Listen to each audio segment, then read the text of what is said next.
Good morning friend, welcome to my new blog Neel Sobuj চ্যানেলের। তো আমি আজকে একটা ছোট্ট ব্লগ করছি। তো যেটার মধ্যে হচ্ছে আমি দিয়েছি ময়দা আছে, আমি ওটা তোমাদের দেখাতে পারিনি। ময়দা আছে আর সুজি, তার মধ্যে একটু জল দিয়ে ভিজিয়ে রেখেছিলাম।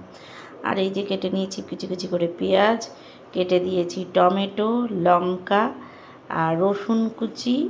এই দেখো, দেখতে পাচ্ছ কিনা, ছোটো ছোটো করে রসুন কুচি দিয়েছি।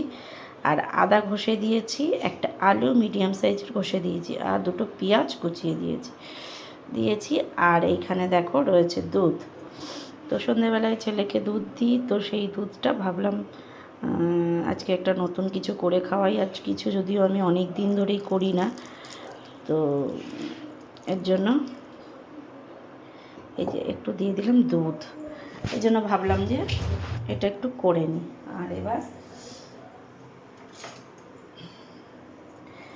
চামচ দিয়ে আমি জলটা একদম সামান্য দিয়েছিলাম, যাতে সুজিটা একটু ভেজে, কারণ তোমরা জানোই যে সুজি একটা ভিজলে ফোলার একটা ব্যাপার থাকে, তো তখন জলের পরিমাণটা সাথে সাথে করলে বুঝবো না, তো সেই কারণে আগে থেকে দিয়ে নিয়েছি, দিয়ে একটু ভিজিয়ে রেখেছিলাম, যেহেতু দুধ দেবো, তো সেই কারণে এবার এটাকে আমি একটুখানি পাতলা করে গুলে নেব।